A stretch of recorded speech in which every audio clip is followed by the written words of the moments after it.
പ്രിയപ്പെട്ട സുഹൃത്തുക്കളെ, ഇതുപോലുള്ള ടോർച്ച് നമ്മൾ നന്നാക്കുന്ന സമയത്ത് വളരെ ശ്രദ്ധിക്കാറുള്ള ഒരു കാര്യം എന്താണെന്ന് വെച്ചാൽ, ഈ ബാറ്ററിയുടെ ഈ കണക്ഷൻ ഓപ്പൺ ചെയ്തുകൊണ്ട്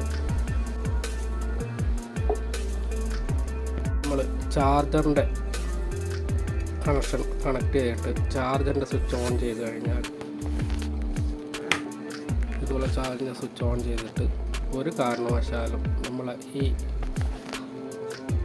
ടോർച്ചിൻ്റെ ഓൺ ഓഫ് സ്വിച്ചിൽ ഓൺ ചെയ്യാൻ പാടുള്ളതല്ല. കാരണം നമ്മൾ LED ബൾബ് അത് ഡയറക്റ്റ് അത് ഷോർട്ടായി പോകാൻ സാധ്യത കൂടുതലാണ്. കാരണം ഇവിടെ വരുന്ന വോൾട്ടേജ് എന്ന് പറയുന്നത് 200 മുകളിലുള്ള വോൾട്ടേജാണ് വരുന്നത്.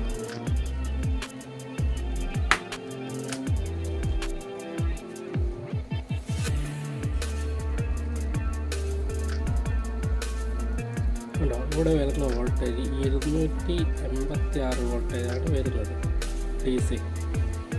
അതിനാൽ വളരെ ശ്രദ്ധിച്ച് വേണം നമ്മൾ റിപ്പയർ ചെയ്യാൻ.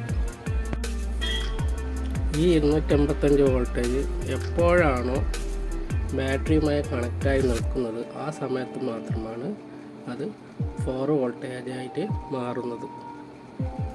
ബാറ്ററിയുമായുള്ള കണക്ഷൻ ഓപ്പൺ ആകുന്ന സമയത്ത് 285 വോൾട്ടേജ് വരികയും നമ്മൾ ഈ ടോർച്ചിൻ്റെ സ്വിച്ച് ഓൺ ചെയ്യുകയാണെങ്കിൽ LED ബൾബ് സ്പോട്ടിൽ ഷോർട്ടായി പോകുന്നതാണ്. ഈ സർക്യൂട്ട്, ഈ ചാർജിങ് സർക്യൂട്ട് സാധാരണ കപ്പാസിറ്ററും റെസിസ്റ്ററും വെച്ചിട്ടുള്ള ഒരു ചാർജിങ് സർക്യൂട്ട് ആയതുകൊണ്ടാണ് അങ്ങനെ വരുന്നത്.